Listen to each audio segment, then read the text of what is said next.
J'ai eu une jumelle, pas comme le définit la science, hein, c'est-à-dire née dans le même ventre. Non, c'était une jumelle de cœur. C'était aussi une sœur, c'était quelqu'un qui était proche de moi, avec qui j'étais très très proche, et quelqu'un dont je me réjouissais de voir chaque année parce que nous pouvions nous voir que pendant les vacances. Donc pour moi, c'était vraiment ma moitié, c'était quelqu'un pour qui j'avais énormément d'amour. J'avais tellement d'amour pour cette jumelle que lorsque je suis arrivée en Suisse, je ne pouvais pas vivre sans elle. Et une année après, je l'ai fait venir parce que pour moi, c'était la seule chose possible à faire. Et d'ailleurs, je me rappelle à l'époque, lorsque je lui avais annoncé que je la ferais venir en Suisse, elle en a douté et elle m'a dit, mais ne me fais pas rêver, c'est pas possible que tu me fasses venir. Bon, bref, dans tous les cas, je l'ai fait et j'étais vraiment heureuse et ravie de le faire. Seulement des années plus tard, c'était la même personne qui m'a poignardé dans le dos. Pourquoi je vous raconte ceci? C'est parce que je suis tombée sur une série de vidéos donc de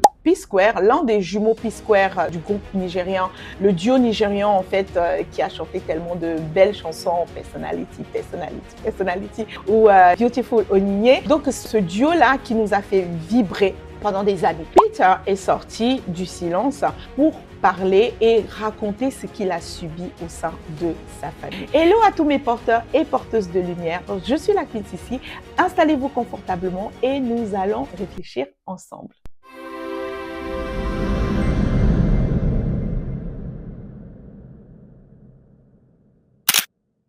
Alors, le témoignage de Peter, c'est quelque chose qui m'a vraiment interpellée. Pourquoi? Parce que ici, c'est un homme, c'est un père de famille qui fond en larmes en racontant ce qu'il a vécu, ce qu'il a subi. Pourquoi Peter subit tout ce qu'il raconte dans cette série de vidéos? C'est parce qu'ils ont un grand frère. Donc, on a ces deux jeunes, Peter et Paul, qui ont commencé la musique et ils ont un grand frère qui est devenu leur manager. Et comme il racontait, avant son grand frère, ils ont eu plusieurs autres managers, dont leur feu maman, qu'ils ont même demandé de ne plus les manager parce que voilà, ils préféraient que ce soit quelqu'un d'autre. Mais le grand frère a eu l'opportunité d'avoir ce rôle. Alors, il s'est mis à faire le travail qui lui était demandé. Seulement, along the line, au cours du chemin, qu'est-ce qu'il a fait? Il a commencé à utiliser donc l'un des jumeaux contre l'autre. Oui, parce que Peter et Paul étaient liés. Ils avaient la même passion. Ils faisaient les mêmes choses. Ils étaient ensemble depuis le ventre de leur mère. Donc, pour eux, faire ce qu'ils faisaient ensemble, ce n'était que normal. Mais lorsque Jude s'est retrouvé au milieu de ces deux-là, il a compris qu'il fallait diviser pour régner. Parce que s'il les laissait comme ils étaient ensemble, ça allait être difficile pour lui de pouvoir accomplir tous les desseins qu'il avait prévus en dessous. Donc, Jude, le grand frère manager, commence à dresser Paul contre Peter.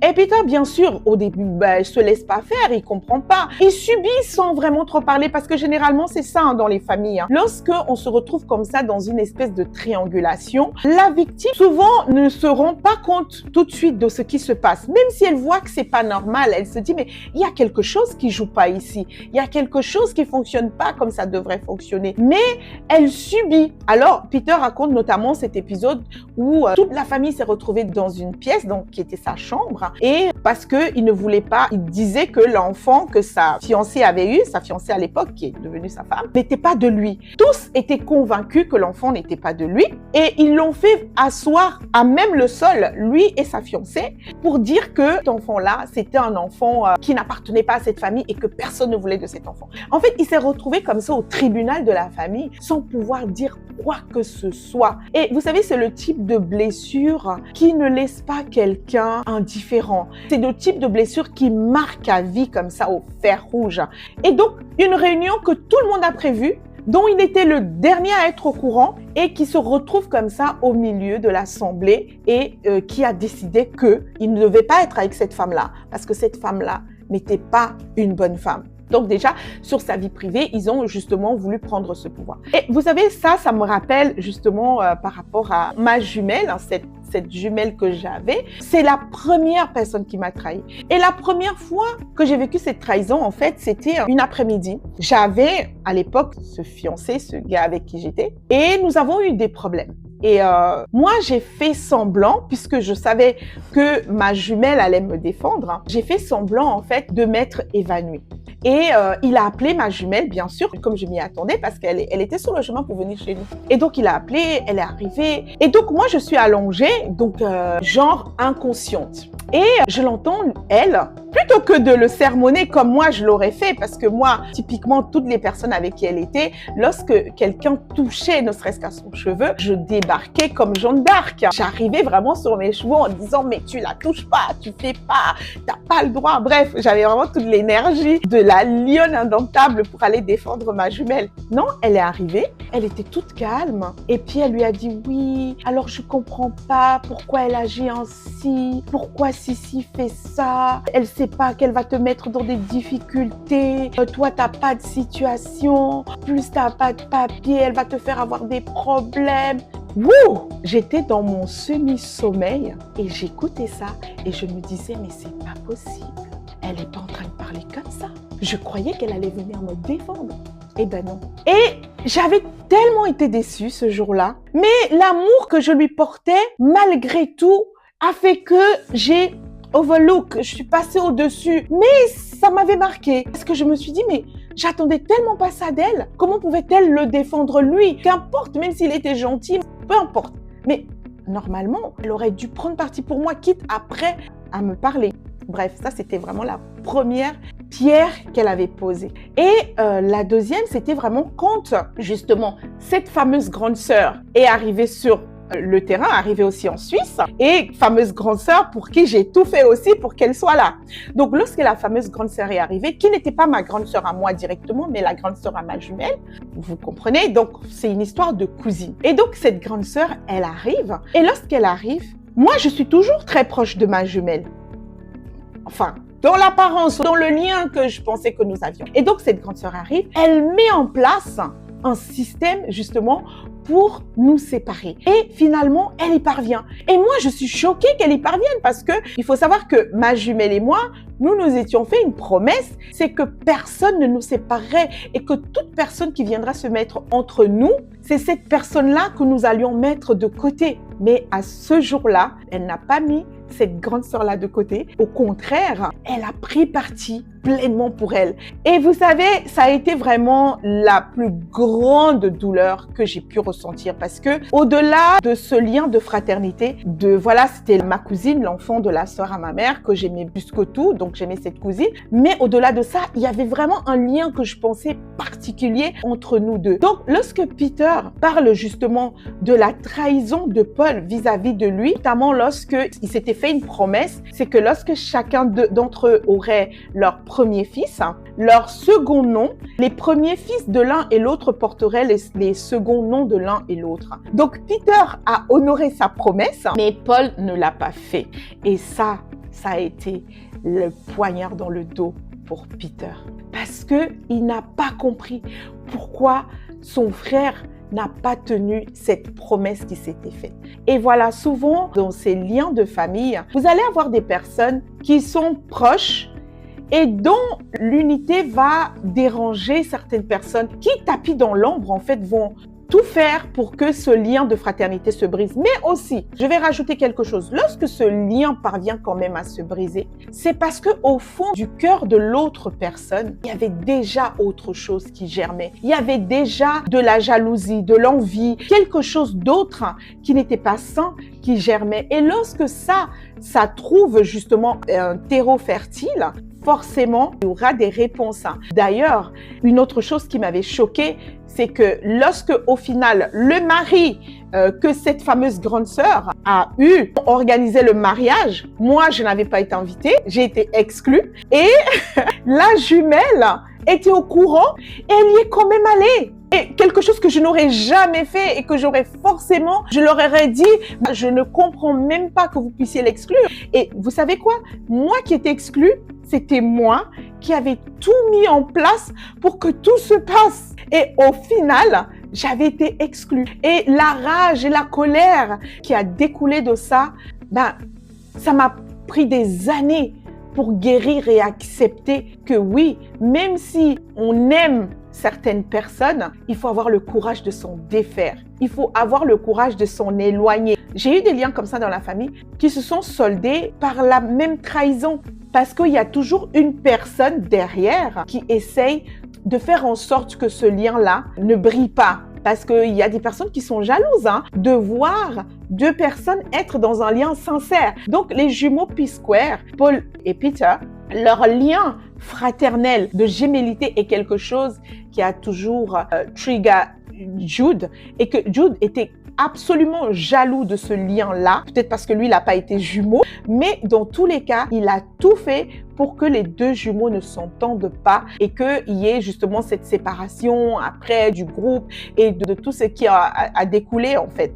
Et malgré qu'ils aient essayé de revenir ensemble, le P-Square Reconciliation, de se remettre ensemble, le groupe n'a pas tenu parce qu'au final, ce troisième larron qui est toujours dans l'ombre, il était toujours en train d'actionner en fait la manivelle pour que les choses ne se passent pas correctement. Honnêtement, à mon avis, on dit souvent que le lien à trois, il y a toujours un traître, il y a toujours un troisième qui est un traître.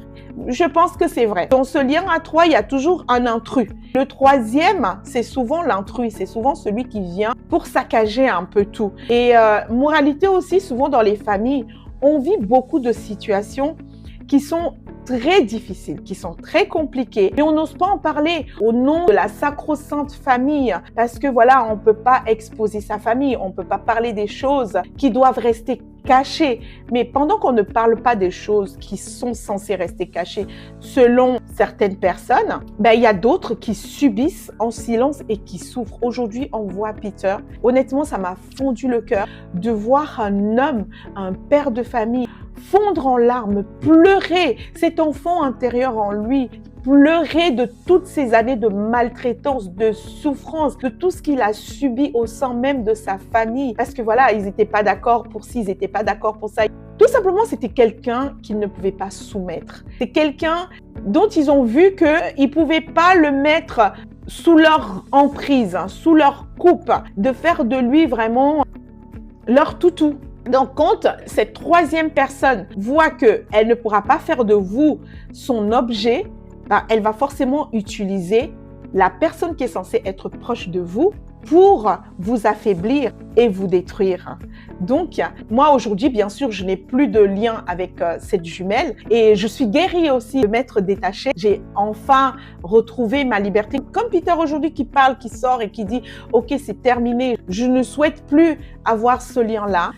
Ok, on a été frères, on a construit des choses ensemble. Aujourd'hui, compte tenu de tout l'historique qu'il y a, je ne suis plus ouvert à continuer ce chemin. Et c'est vrai que moi aussi, ça a été mon cas. J'ai fermé ce chemin-là, je ne suis plus ouverte à continuer ce chemin. Et d'ailleurs, ce qui m'a encore davantage convaincue, lorsque ma maman est décédée donc au mois de décembre, donc il y a cette fameuse grande sœur, bien sûr, qui sort de l'ombre de nouveau et qui se joue les nièces éplorées. Ça, c'est encore une autre histoire. J'en parle longuement dans mon livre L'As de Vipère parce que ce livre-là, c'est aussi un livre qui est un hommage à toutes les personnes dont on a voulu taire leur part de vérité. C'est un livre qui rend hommage aux personnes à qui on n'a pas permis de parler et qui montre comme ça clairement le système qui se met en place pour rendre captifs d'autres personnes au sein des familles. Et c'est le livre vraiment, comme je l'ai appelé, des bâtisseurs effacés. Vous savez, il y a des personnes dans les familles qui ont parlé, qui ont essayé de parler avant,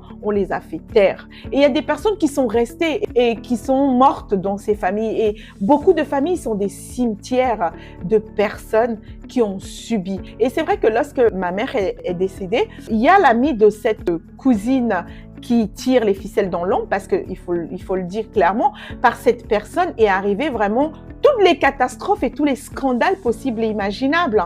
Et la destruction de tout ce noyau qui était censé aller en hauteur et tout s'est écroulé parce qu'elle voulait régner en maîtresse absolue sur tout le monde et sur les liens des uns et des autres. Et donc, lorsque ma maman est décédée, donc je reviens sur cette petite anecdote, cette jumelle s'est rapprochée de moi et m'a apporté un soutien qui, sur le moment, m'a été utile, je le reconnais, mais je n'avais plus de lien avec elle. Il m'a été utile comme l'a été celui de certaines de mes collègues qui m'ont appelé, qui ont pris de mes nouvelles. qui se sont inquiétés pour moi. Donc, c'était un lien qui était utile, mais je n'avais plus d'attachement émotionnel particulier avec elle. Seulement, entre-temps, sa sœur, qui se joint les nièces éplorées, a réussi à donner une information de mon voyage à quelqu'un qui lui est proche et qui ne m'est pas du tout proche, à qui je n'avais pas donné cette information. On le sait tous, en Afrique, lorsque on va à un deuil ou un enterrement, on ne doit pas l'annoncer. En tout cas, on fait comme ça. Donc, elle a annoncé ce voyage et cette personne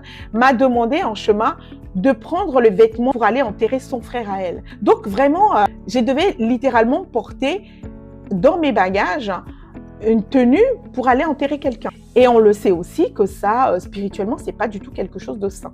Et lorsque j'ai fait la remarque à cette jumelle, pour vraiment comme un dernier test, elle m'a répondu tout de suite, « Ah, personne ne l'a envoyé, qu'elle te demande une chose pareille, personne ne l'a envoyé. » Parce que bien sûr, j'avais dit au préalable que peu importe qui l'a envoyé, elle saura que son action ne sera pas menée jusqu'à son terme. Et elle m'a dit, « Ah, peu importe, personne ne l'a envoyé. » Alors j'ai compris, oui, ce duo-là s'était mis en place et qu'elle allait la défendre mordicus. Elle a été un peu longue cette vidéo, c'est vrai, mais vous savez, toute vidéo qui a un peu de témoignage, des vidéos longues parce que c'est l'histoire d'une vie, c'est aussi des vidéos qui vont ouvrir pas mal de blessures, de réalités. Et oui, quelquefois elles peuvent être très longues, mais merci pour toutes les personnes qui sont restées jusqu'au bout. Et vous allez certainement vous régaler en lisant mon livre L'As de Vipère, parce que dans ce livre, vraiment, j'ouvre toutes les fenêtres de la maison et toutes les portes aussi pour que on puisse vraiment voir ce qui s'y passe et entendre ce qui s'y passe. Parce que malheureusement, nous sommes dans cette culture où on ferme tout, on barricade tout. Oui, certainement, il y a du bon, mais il y a aussi beaucoup de mauvais. Et ce mauvais-là, il doit aussi être sorti du sac. On doit en parler, on doit mettre en lumière toutes ces choses qui ne fonctionnent pas et qui détruisent sur des générations. Parce qu'aujourd'hui, Peter, bien sûr, les P-Square, c'est terminé. Ça ne sera plus à l'ordre du jour. Mais ces enfants aussi, ça va être compliqué. Même si on voit les mamans des enfants, elles ont un autre lien. Elles sont proches. C'est vrai que l'ex-femme de Paul, elle est assez proche de la femme de Peter et que lorsque les uns et les autres voyagent, vu que maintenant elle vit aux États-Unis, les uns et les autres voyagent, leurs enfants peuvent avoir un lien. Mais souvent dans les familles, tout ça, ça s'arrête aux parents et les enfants. Il n'y a pas une suite en fait de transmission ou de lien. Et ça, c'est vraiment dommage. Et c'est dommage, mais voilà, c'est aussi nécessaire parce que malheureusement, quelquefois, il faut couper le problème, quoi. Comme disait la Bible, si ton œil gauche te pousse à pécher, arrache-le. Et si ton bras droit te pousse à pécher, arrache-le aussi. Donc oui, on est des fois obligé d'être extropié parce que voilà, il faut sauver aussi sa lignée. Alors merci de liker, de commenter, de partager et bien sûr de me dire vous, est-ce que vous venez d'une famille dans laquelle les choses se sont plutôt bien passées, vous n'avez pas eu de troisième personne qui ont joué les bourreaux et qui ont comme ça aussi fait ressortir l'autre personne dans le duo, tout ce qui se cachait finalement, parce que c'est ce que je dis, c'est qu'il y a des personnes qui ont des choses au fond d'elles et qui malheureusement, lorsqu'il y a une telle situation, ça va tout simplement révéler la réalité de qui elles sont vraiment. Donc voilà, on ne peut pas changer durablement sa vie si on ne restaure pas sa vision. Ici, c'est la conscience de la transmission. Je suis la Queen Sissi, à bientôt.